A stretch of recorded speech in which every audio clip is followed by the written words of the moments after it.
Intermediate শুরু করি। তো এখানে কি রয়েছে আমাদের x square minus x minus 72। তো এখানে যদি আমরা খেয়াল করি এখানে আমাদের এক্স স্কোয়ার আগে কোনো কি সহগ রয়েছে নাই, তার মানে এখানে এক রয়েছে, আর এখানে আমাদের 72। তো এই সহগ যে এক বা ওয়ান, এই ওয়ানের সাথে আমরা যদি 72 গুণ করি তাহলে কি হয়, 72ই হয়। এখন আমাদের কাজ কি, এই 72 এর লসাগু করবো। লসাগু করে আমাদের মাঝখানে যে পদটা থাকে ওটার সাথে আমাদের মিলানো লাগবে। তো 72 এর যদি আমরা লসাগু করি এখানে, তো আমি যদি ডিরেক্ট করে দিই তাহলে এখানে হচ্ছে আমি যদি 9 দিয়ে দিই বা 9 দিয়ে যদি আমি ভাগ করি তাহলে কি হয়, আমাদের এখানে 8 হয়। তো এখন যদি আমি একটা জিনিস খেয়াল করি যে আমাদের এখানে কি বানানো লাগবে, মাইনাস এক্স, এক্সের আগে কোনো সহগ নেই, তার মানে কি আছে, ওয়ান। তার আমাদের -1 বানানো লাগবে, যোগ বিয়োগ করে আমাদের কি বানানো লাগবে, -1। তো আমি যদি 9 থেকে যদি আমি 1 বিয়োগ করি তাহলে তো আমাদের 1 থাকে। তো আমি -1 বানাবো। তো দেখো আমরা এটা কিভাবে করি, x square minus 9x plus 8x minus 72।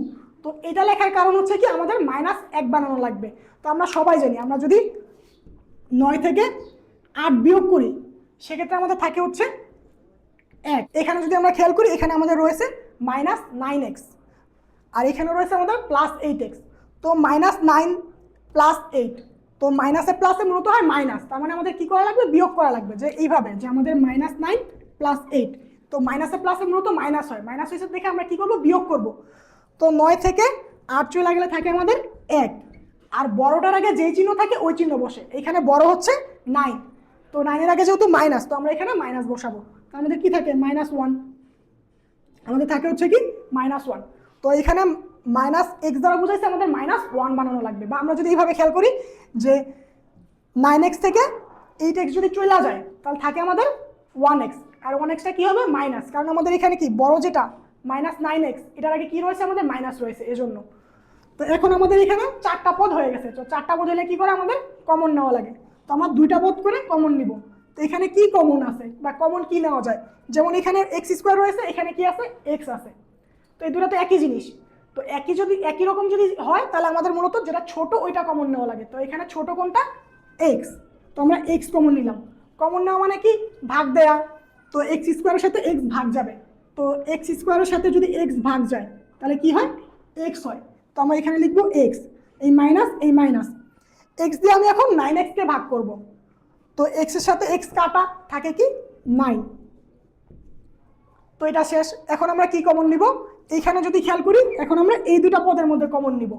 তো এই দুটা পদে কি রয়েছে, 8x মাইনাস 72। তো এখানে এক্স আছে বাট এখানে এক্স নাই, তো আমাদের এক্স কমন যাবে না। এখানে সংখ্যা আছে, এখানেও সংখ্যা আছে। এখানে সংখ্যাটা কি 8 আর এখানে হচ্ছে 72। তখন আমরা দেখব যেহেতু ছোট সংখ্যাটা বড় সংখ্যার মধ্যে ভাগ যায় কিনা। এখন আমরা সবাই জানি 72কে 8 দ্বারা ভাগ করা যায়। তো আমরা মূলত এখানে কমন নিব 8, যেহেতু চিহ্ন আছে প্লাস, তো আমরা +8 কমন নিব। তো 8 কমন নিলে এখানে কি হয়, কমন না মানে ভাগ দেওয়া, তো আমরা আবার ভাগ করব। তো 8 দিয়ে বা 8 দিয়ে আমরা 8x কে কি করব, ভাগ করব। তো ভাগ করলে কি হয়, আমাদের 8 কাটা থাকে আমাদের x, আর এখানে প্লাস এখানে মাইনাস, তো প্লাসে মাইনাসে মাইনাস। 8 দিয়ে বা 8 দিয়ে আমরা কাকে ভাগ করব, 72কে। 8 দিয়ে যদি আমরা 72কে ভাগ করি তাহলে হয় 8 9 72, তো এখানে 9 হবে। তো এখন যদি আমরা খেয়াল করি যে আমাদের এটা কি একই রকম হয়েছে না, তার মানে কি আমাদের অঙ্ক হয়েছে। তো এখন আমরা কি করব, যে x - 9 x - 9 এই দুটো থেকে আমরা একটা লিখবো, বা আমরা বলতে পারি যে কমন নিব একটা। তো x - 9 আর বাইরে যেটা থাকে ওটা লিখে দিব। বাইরে কি আছে আমাদের, x + 8। তো এটাই হচ্ছে ইন্টারমিডিয়েট লেভেলের।